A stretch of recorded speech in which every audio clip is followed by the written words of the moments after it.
Қазагро нақты салаға нақты қолдау.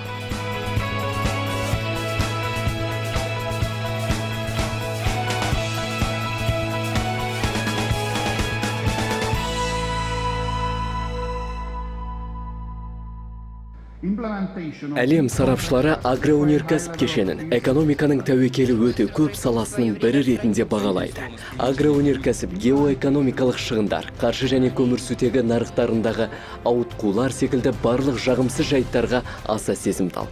Бұған аграрлық маусымда жиі кездесетін табиғаттың теріс мінезі қосылуы мүмкін. Мұндай жағдайларда аграрлық сала мемлекеттің қолдауына мұқтаж. 2012 жылы Қазақстан президенті Қазагро холдингіне арнайы тапсырма берді. Және агроөнеркәсіптегі жаңа инвестициялық саясаттың бағдарын анықтайтын түйінді тұстарды атады. Бүгінде Қазагро ұлттық холдингі арқылы арзан несиені ауыл шаруашылығы өнімін өндірушілердің тек 10% ғана алып отыр. Ауылдағы кәсіпорындарды сауықтыратын шараларды әзірлеп, жүзеге асыруды тапсырамын. Агроөнеркәсіпті сауықтырудың жолдары өте қысқа мерзімде анықталып жүзеге асырыла бастады. Бір жылдан соң ауыл шаруашылығы министрлігі, Қазагро холдингі кәсіпкерлердің ұлттық палатасы бірігіп, аграрлық саланы мемлекеттік тарапынан қолдауға арналған жаңа әрі ауқымды бағдарламаны әзірлеп шықты. Бірнеше бағдарламаларды біріктіріп, бағдарламаға қатысушылар үшін неғұрлым түсінікті жүйеге келтіруде бізде қиындықтар туындаған болатын. Бірақ ең басты мақсатымыз бұл осы бағдарламаның жақсы қорытындысын шығару үшін барлығын тез, айқын және де тиімді етіп шығару болған.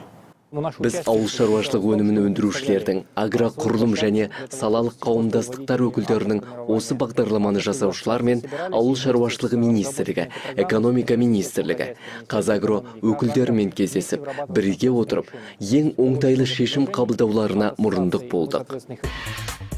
Мемлекеттік қолдау бағдарламасы жан-жақты көп қырлы болу үшін 3 қаржылық құрал әзірленді. Бірінші құрал – агроөнеркәсіп кешені субъектілерін қаржылық сауықтыру. Бағдарламаның әкімшісі ауыл шаруашылығы министрлігі. Оператордың қызметі Қазагроның еншілес компаниясы Қазагро маркетинг акционерлік қоғамына жүктелген. Қаржы агенттігінің жүгін холдинг өз мойнына алды. Қазагро холдингі несиелік рейтингке ие болды. Бұл 3B+ деңгейінде Standard & Poor's рейтингтік агенттігімен бекітілген болатын. Бұл бізге ең бастысы осы өткен жылы 1 миллиард ақш доллар сомасына еврооблигацияларын сәтті шығарылымын орналастыру болған. Сонымен қатар біз 600 миллион евро сомасына сыртқы нарықтан қаржы тартуға мүмкіндік берді. Қаржылық сауықтыру бағдарламасына сәйкес мемлекеттік қолдауға 2014 жылдың 1 қаңтарына дейін несие және лизинг бойынша қарызданып қалған агроқұрылымдар ие болады. Бағдарламаның мақсаты қарыз жүгін жеңілдету, банкроттық қаупін төмендету және төлем қабілетін жақсарту. Қолдау құралы пайыздық сыйақы мөлшерлемесіне субсидия беру. Сауықтыруға теңгемен есептелген қарызының жылдық мөлшерлемесі 14%-дан аспайтын, ал валютамен жылдық мөлшерлемесі 10%-дан аспайтын міндеттемелер жатады.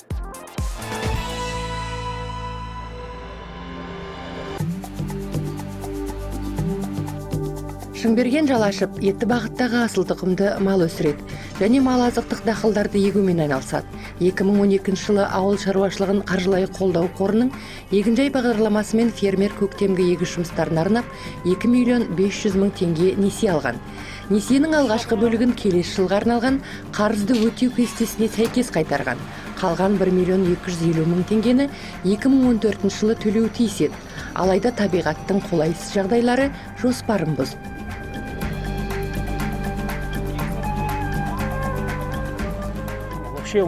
Комбайнымыз егіс басына шықпай қалды деуге де болады. Егіннің бәрі күйіп кетті. Қордаланып қалған қарыздың бір бөлігінен қаржылық сауықтыру бағдарламасы аясында несиені қайта құрылымдау арқылы құтылудың сәті түскен. Біз сыйақының өзіндік құнын арзандаттық. Қазір ол жылына 2,5% мөлшерлемені құрайды. Сонымен бірге несиені тағы 1 жылға ұзарттық. Также мы пролонгировали ему займ на 1 год. Нәтижесінде 2014 жылы Шыңберген жалашып, небәрі 400 мың теңге, ал 2015 жылы 800 мың теңге ғана төлейтін болады. Сөйтіп қарыздарынан құтыла алады. Қаржылық сауықтыру бағдарламасында 45 басым бағыт бар. Олар 2 топқа бөлінеді. Біріншісіне 32, ал екіншісіне 13 қызмет түрі кіреді. Жалпы олардың 43-і азық-түлік өндіру бағытында болса, екеуі жүн мен тері шикізатын өңдеуге қатысты. Басым бағыттардың көптігі соншалық іс жүзінде кез келген агроқұрылым мен кәсіпорын мемлекеттің қолдауына ие бола алады. Қаржылық сауықтыру құралын 2013 және 2014 жылдар аралығында агроөнеркәсіптегі 292 субъект пайдаланып үлгерген. Олардың несие бойынша қарыздарының жалпы көлемі 312,9 миллиард теңгені құрады. Бұл соманың 245,3 миллиард теңгесі, яғни 78%, Қазагро холдингі таратқан қаржыдан бөлінген. Жалпы қаржылық сауықтыру шарасына 17 қаржы институттары қатысты. Наибольшее количество заявок подано от... Ең көп өтініш қаржылай қолдау қорынан кеп түсті. Олардың үлесі 30% құрайды. Негізінен дәнді және майлы дақыл егетін диқандар тарапынан қызығушылық бар. Выращивание зерновых и масленичных культур. Агроөнеркәсіп кешені субъектілерін қаржылық сауықтыру бағдарламасының қорытындысы бойынша 2,8 миллиард теңге көлеміндегі айыппұл мен өсім ақы кешірілді. 25 мыңнан астам жұмыс орындарын сақтап қалудың сәті түсті. Бағдарламаның негізгі көрсеткіштеріне мерзімінен бұрын 2014 жылы қол жеткізілді. Алайда кейбір шаруашылықтар қаржылық сауықтырудан өтіп үлгермеді.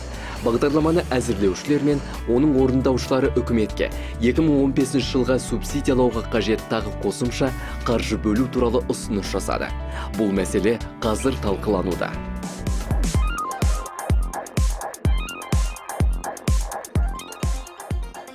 Агробизнес 2020 бағдарламасы аясындағы мемлекеттік қолдаудың екінші қаржылық құралы несиелер мен технологиялық құрал жабдық және ауыл шаруашылығы техникасының лизингі бойынша сыйақы мөлшерлемелеріне субсидия төлеу. Бағдарлама 2013 жылы жүзеге асырыла бастады. Оның негізгі міндеті несие мен лизинг келісімдерінің сыйақы мөлшерлемесінің бір бөлігін арзандату арқылы берілетін қаржы қызметін жеңілдету. Мұндай субсидиялауға теңгемен жылдық мөлшерлемесі 14%-дан, ал валютамен жылына 10%-дық мөлшерлемеден аспаған несие және лизинг келісім шарттар жасаушылар қатыса алады. Егер мал шаруашылығы мен жем-шөп өндіруге қажетті техника және құрал жабдықтың лизинг немесе несие келісім шарты теңгемен есептелсе, пайыздық сыйақы мөлшерлемесі 10%-ға төмендейді. Ал шетел валютасымен болса жылына 7%-бен есептеледі. Агроөнеркәсіп кешенінің өзге салаларындағы несие және лизингтің сыйақы мөлшерлемелері сәйкесінше жылына 7%-бен 5%-ға азаяды. Бағдарламаға қатысу үшін қарыз алушы несие немесе лизинг алған қаржы институтына өтініш жазады. Бұл екінші деңгейлі банк, лизинг компаниясы, несие серіктестігі болуы мүмкін. Қаржы институты өтінішті қарап, мақұлдаған жағдайда құжаттарды дайындап, оператордың қарауына жөнелтеді. Оператордың қызметін Қазагро маркетинг акционерлік қоғамы атқарады. Бұл құрылым құжаттарды тексеріп, тұжырым дайындайды. Комиссияның жиналысын шақырады. Комиссия құрамына ауыл шаруашылығының вице-министрі, министрліктің, қаржы институттарының құрылымдық бөлімдерінің өкілдері, салалық, қоғамдық бірлестік белсенділері кіреді. Субсидия төлеу туралы шешімді осы топ қабылдайды. Бәрі ауыл шаруашылығының өркендеуіне мүдделі. Сондықтан комиссияның әрбір мүшесі мәселеге объективтілікпен қарайды және шешімді бірлесе отырып қабылдайды. Оператор хаттаманың үзінді көшірмесін қаржы институтына жолдайды. Өтініш мақұлданған жағдайда бағдарлама әкімшісі қаржы институты және оператордың арасында 3 жақты келісім дайындалады. Бұдан соң қаржы институты операторға субсидияларды аударуға өтінім береді. Субсидия сомасы тексерілген соң өтінім әкімшіге беріледі. Әкімші ақшаны бөледі. Ол әр 90 сайын қаржы институтының арнайы банктік есеп шотына субсидияларды аударып отырады.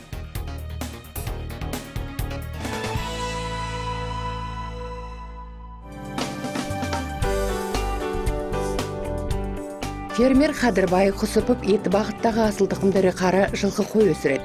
Дәнді және мал азықтық дақылдармен айналысады. Ол Қазагро қаржы акционерлік қоғамымен белсенді әріптестік орнатқан. 7 жыл ішінде техниканың лизингі бойынша 3 рет келісім шартқа отырған. Алғашқы несиені 2012 жылы төлеп бітірген.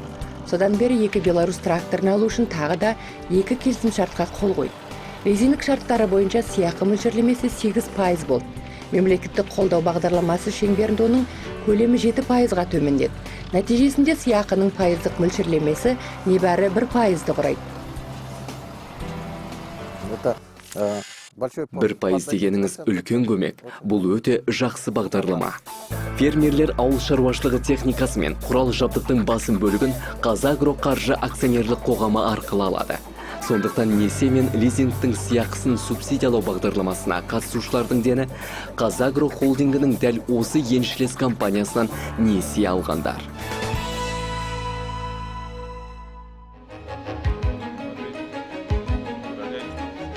Абдуахат Ибрагимов көкөніс өсіреді. Оның шаруашылығы орналасқан Қарағанды облысының Абай ауданы Астананың азық-түлік белдеуіне кіреді. 2013 жылы осы агроқұрылымның негізінде тамшылатып суару бойынша өңірдегі пилоттық жоба іске қосылды. Біздегі су арналарының бәрі ескі, су жетіспейді. Техникада тозған, суару өте қиын. Тамшылатып суаруға арналған жабдықтар фермер Қазагро қаржы арқылы лизинг алған. Лизинг мерзімі 7 жыл. Пайыздық сыйақы мөлшерлемесі 12,8%. Енді несие мен лизингтің сыйақы мөлшерлемесін субсидиялау бағдарламасының шартына сәйкес фермердің төлейтін несиесінің мөлшерлемесі 7%-ға кеміді. Нәтижесінде пайыздық мөлшерлеме 5,8%-ды құрайды. Кейбір кәсіпорындар, атап айтқанда ірі өндіріс орындары үшін сыйақы мөлшерлемесін субсидиялау несие қарыздарын арзандатудың тиімді жолы.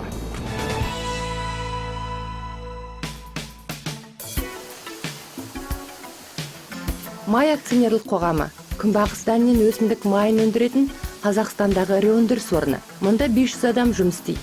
Бұдан бөлек завод фермерлік шаруашылықтардан шикізат жеткізушілердің үлкен желісін құраған. Жыл сайын кәсіпорын фермерлерге фьючерс шарты мен алдағы егіннің есебінен несие береді. Зауыттың өзі де үнемі сырттан қаржы тартады. Сондықтан кәсіпорын үшін субсидиялаудың жаңа қаржылық құралы инвестицияның оңтайлы айналымын қалыптастырады. Субсидирование имеет оздоровительную инновацию. Субсидиялау сауықтыруға бағытталған инновация. Соның арқасында тікелей субсидиялаудан біртіндеп жаңа инвестициялар тартуға көшіп жатырмыз. Новых инвестиций. Сыйақы мөлшерлемесіне субсидия төлеу бағдарламасы мемлекеттік қолдаудың қаржы құралының ғана рөлін атқарып қоймайды. Ауыл шаруашылығы өнімін өндірушілер мен оны өңдеушілер техника алуға және қаржы айналымын толтыруға кететін шығындарын азайтуға мүмкіндік ала отырып, өндірісті жаңалауға, жаңа технологияларды енгізуге ынталанады.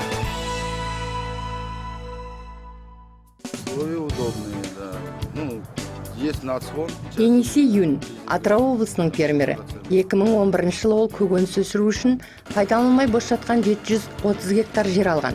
Шаруашылықта аз уақытта табыс табу мақсатында құрған. Сондықтан тамшылатып суару әдісін енгізді. Жаңа технологияны игеруге қажет құралды шаруа Қазагро қаржыдан лизинг алған. Лизингтің сомасы 30,300,000 теңге. Сыйақы мөлшерлемесін субсидиялау бағдарламасының арқасында 1,757,400 теңге үнемдеген. Енді Енисей Юн тамшылатып суарылатын егіс алқабын кеңейтпек.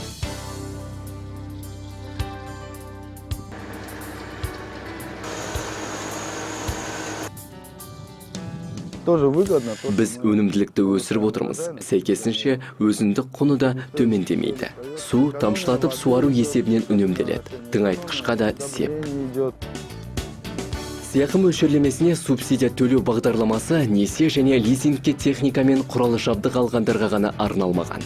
Оған негізгі капиталын қалыптастырғысы келген, айналымдағы қаржысын өсіруді көздеген, құрылысқа несие алған жандар да қатыса алады.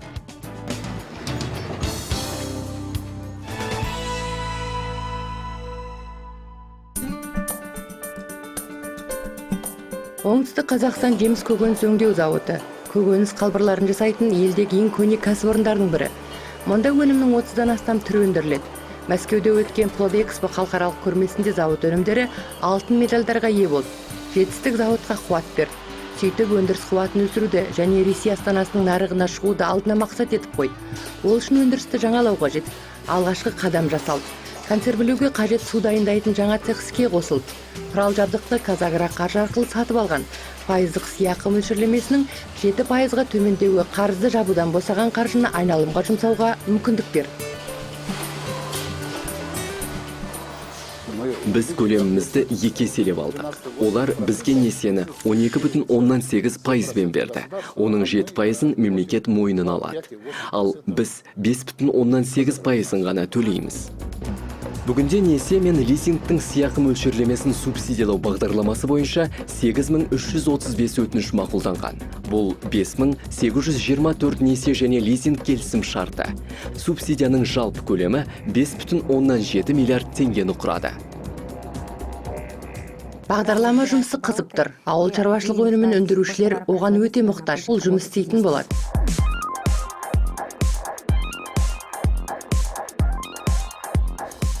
Инвестиция жұмыс істеген жерде жоғары технологияға сүйенген жобалар жиі пайда болады. Қазагро холдингінің пилоттық инвестициялық жобалары 2007 жылдан жүзеге аса бастады. Осы сәттен бастап отандық агроөнеркәсіп кешенінде жаңа форматта істеп көруге мүмкіндік туды. 2009 жылдан бері басым бағыттарды белсенді түрде дамыту кезеңі басталды.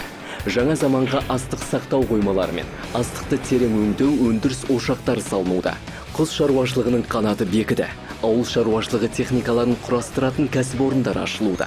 Мал шаруашылығын дамытудың кешенді жүйесі енгізілуде. Жылыжай кешендерінің желісі кеңеюде. Жаңа буынды кәсіпорындар пайда болуда.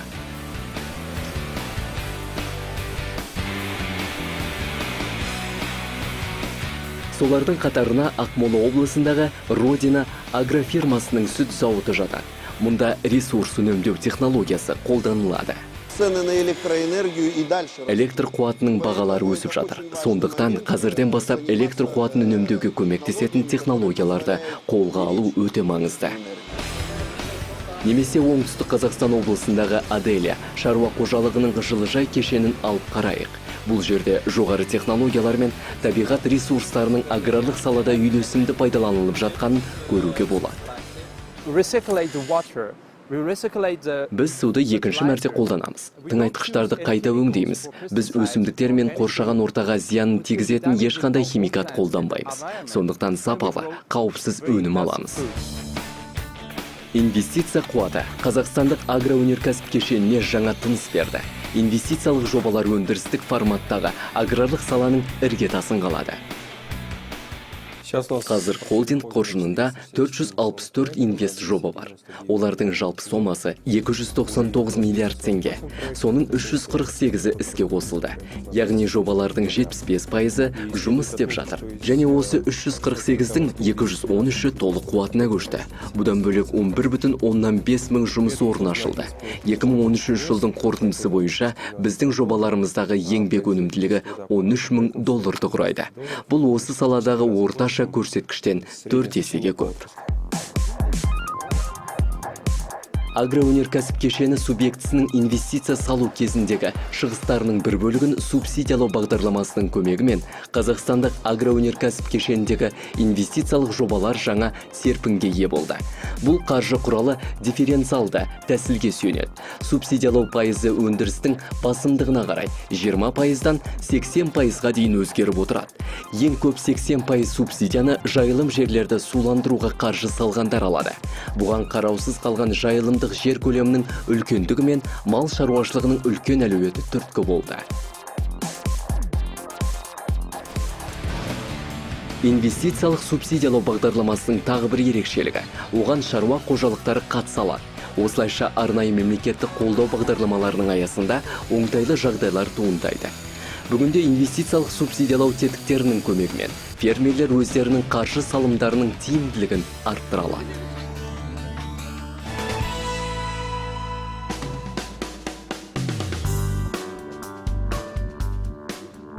Әулетбек Қалиев асыл тұқымды репродуктор өсіреді. Оның табынында етті бағыттағы элиталық 700 бас ірі қара бар. Одан басқа фермер бордақылау алаңын ашқан. 2014 жылы инвестициялық жоба шеңберінде шаруа мал азықтық дақылдарын дайындайтын техника алған. 2 трактор, астық оратын комбайн, жем таратқыш, шөп байлаушы және басқа құрал жабдыққа 56 миллион теңге жұмсаған.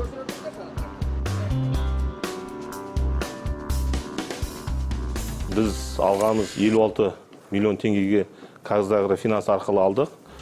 О 56 миллион теңгені оның ішіндегі 30 миллион теңгесіне жаңағы инвест проекті субсидияға жатып, соның 15 миллион теңгесі қайтарылып кетеді. Қазақстанда субсидиялау құралы бұған дейін болған емес. Аграрлық сала іс жүзінде осындай қолдау сынақтан өтіп жатқан тәжірибе алаңы. Инвестициялық субсидиялар Агробизнес 2020 бағдарламасының аясында 2014 жылдан бастап жүзеге аса бастады. Олардың мақсаты агроөнеркәсіп кешенінің басым бағыттарындағы инвестициялық жобаларды оңтайландыру. Бағдарлама инвесторлардың жұмсайтын қаржы көлемін жеңілдету арқылы ел тұрғындары үшін агроөнеркәсіп кешенінің өнімдерін арзандату, жеткілікті көлемде қамтамасыз ету мақсатында пайда болды. Бағдарламаға қатысу үшін инвестор, яғни инвестициялық жобаны жүзеге асырған ауыл шаруашылығы өнімін өндіруші субсидия алуға өтініш береді. Қазагромаркетинг акционерлік қоғамы оператор есебінде құжаттарды тексерген соң, облыстық әкімдіктер жанынан құрылған комиссия қарауына жібереді. Түпкі шешімді комиссия қабылдайды. Бұдан соң инвестор, оператор және жұмысшы орган субсидия беру туралы келісім шартқа қол қояды. Жұмысшы орган қызметін облыстардағы және Алматы мен Астана қалаларындағы ауыл шаруашылық басқармалары атқарады. Соңында инвестордың есеп шотына субсидия төлемдері аударылады.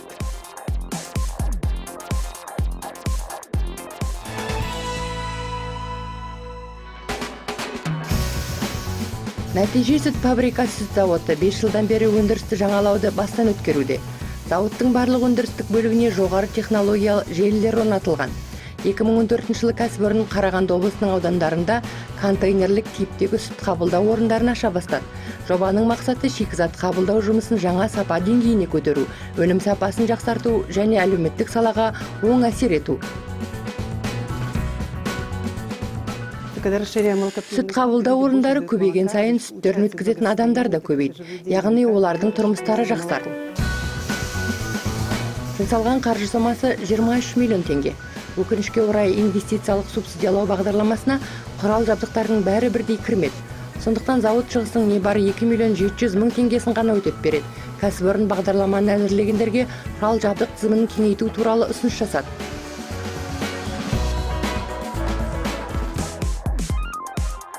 Инвестициялық субсидиялауға басым бағыттардың біріне қаржысын салған инвесторлар қатыса алады.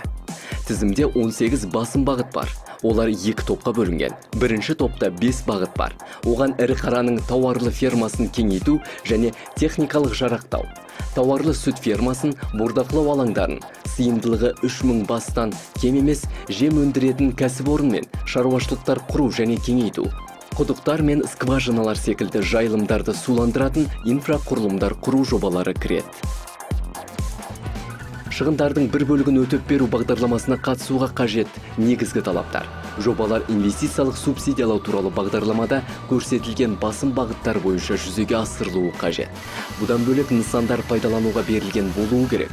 Ал инвестициялық жоба аясындағы техника мен құрал жабдық 2014 жылдың 1 қаңтарынан бері қарай алынуы тиіс.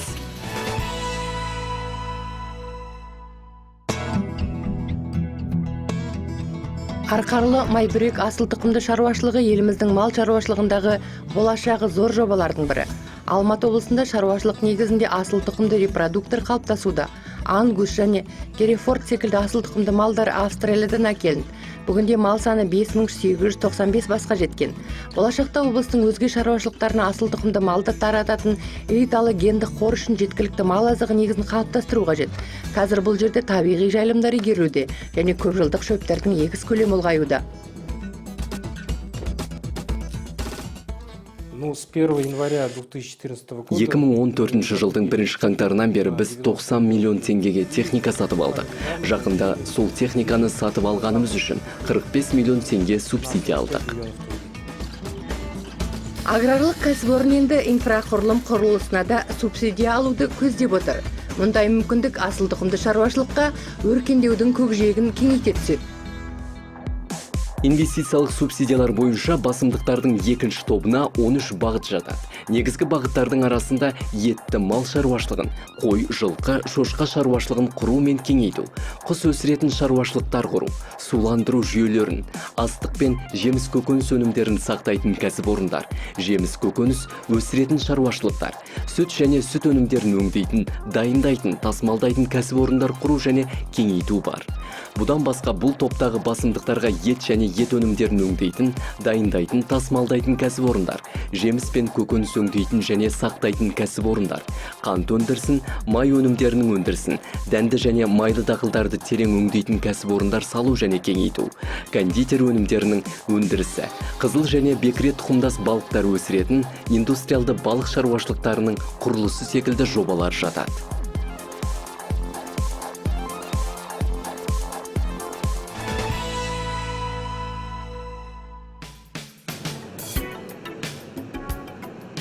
Ордабасы құс кешені. Бұл жоба орталық Азия аумағында құс шаруашылығындағы ең жоғарғы технологиялы өндіріс ретінде танымал. Кәсіпорын кластерлік модель бойынша салынған. Кешен құрамына инкубатор, 25 құсқана, құрама жем зауыты, сою цехы секілді бірнеше автономды өндіріс кіреді. Ал технологиялық және ғылыми жұмыстар жағынан израильдік танымал МААТ компаниясы қолдау көрсетеді. Жоба Казаграның еншілес компаниясының инвестициясы есебінен жүзеге асты. 2014 жылы кәсіпорын өндірісті кеңейтуге бағытталған алғашқы инвестициялық жобасын қолға алды.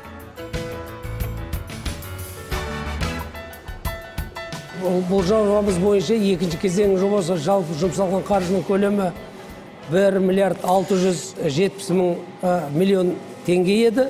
Соның 20%-ын қайтарады, өтеусіз, өтемақсыз. Ол дегеніңіз 300 миллионның үстінде, 320 миллион. Сол 320 миллионды бізге қайтарып берейін деп жатыр. Инвестициялық субсидиялау бағдарламасының шеңберінде қазақстандық аграрлық кәсіпорындар қанатын қатайтып, аяқтарынан нық тұрып, еңбегінің жемісін жеуге мүмкіндік алды. Бағдарламаны жүзеге асырған мерзім ішінде 985-тен астам өтініш қаралды. Оның 679 мақұлданды. Инвестициялық жобалардың шығыстарын өтеуге жұмсалған қаржының жалпы сомасы 7 миллиард теңгеден асады. Және бұл түпкілікті нәтиже емес. Бағдарламаның берген әсері әзірге статистикаға түскен жоқ.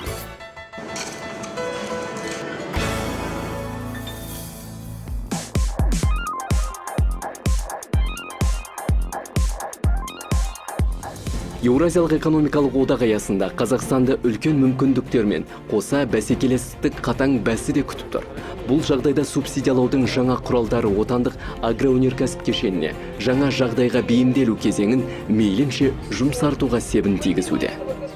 Поскольку находимся в едином пространстве, біз бір тұтас кеңістікте болғандықтан өз нарығымызда Ресей мен Беларусьтың субсидияланған өнімдерінен қорғай алмаймыз. Сондықтан бізге субсидия беру жарысына қосылу қажет.